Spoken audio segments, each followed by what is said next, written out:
Da barwanyirwa Kefis ne Pedrete bakirita mukana kirarimi bakibera bagura mbeo ya mpempe danende kubatarakaita kamanda gakinyani ontugu cyo bandia ikwidire kenda kwa bari tekerendio ngai yao county commissioner Jacob Omanyuma ya kwata mwendio montere chemekindori akenda kiambe inende chemungwana mu biashara onkuruki ne kinyide tokoti na kudomero nditango muduri murioki na kulikithia maabisa kuma rwangirwa Kefis ki thirikari nene rarutegera mantu jegie mbeu na ndipo kwite bagwatite mu biashara me kumanterecha mikinduri ororenda ya mbeu tia mpempe imbi bakareka gitakaria bakirungurite county commissioner Meru no Jacob Ouma awete kwina umbani bo munene muno dene county Meru kwina ntu baba ingi bakwendia mbeu tia mpempe irite batere. We did a surveillance in the Mikinduri market where we raided one of the trader who was processing, packaging.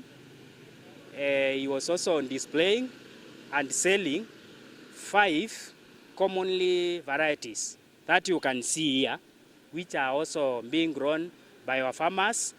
And as you can see this is not a fungicide. Seeds are normally treated with fungicide, but this is a rendoxide, which it's normally used for building construction in the floor. And this is dangerous because seeds are life. The moment you treat with what is not recommended, when you plant, you don't expect to get any germination. Na kama mnavyoona hapa, hii ni moja kati ya nyingi.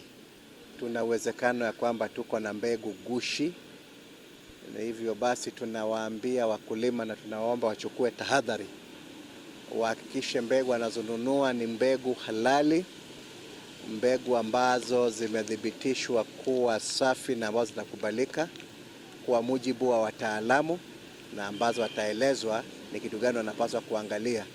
Na tungependa kuhimiza wakulima sana, wakinunua mbegu wa make sure kwamba wananunua kwa mbegu zikiwa in intact packets ama containers. Wasinunue mbegu kama pakiti imepasuka ama zimetobolewa. Na tunawahimiza sana wanunue mbegu kwa zile maduka ambazo zimesajiliwa na Kefis na ambazo ziko na license. Kuna ni murimi wonde kagitega gakwanda na tigire mbeu mpembe ya kugura yumete kampuni na itikiretwe na kombekana bali ngeriboti kila ndio baraba kwendia mpembe itikwendekana. Tunahimiza wakulima sana, tukielekea hii msimu wa kupanda tukuwa angalifu, na tukisuspect kwamba kuna biashara gushi ya mbegu, tunaomba muripoti kwa polisi ama muripoti kwa ofisi ya agriculture ama muripoti kwa Kefis offices.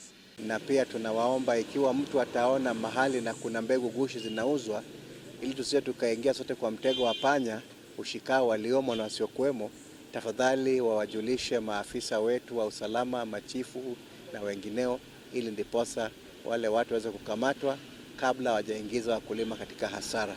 Na mu biashara uju uragwati na mpembe itikwendekana akinyite kontini Meru nekenda watho jukwe mukondo wa juu. The lady who was arrested, he was arraigned in the court and charged, and the court is active, will also be concluded. And going forward, he was charged because as per Cap 326, it is only registered seed merchants who are supposed to process, package, and have distributing lines to distribute certified seeds. Muthuri Murioki, World TV, Mutunja Kangangi.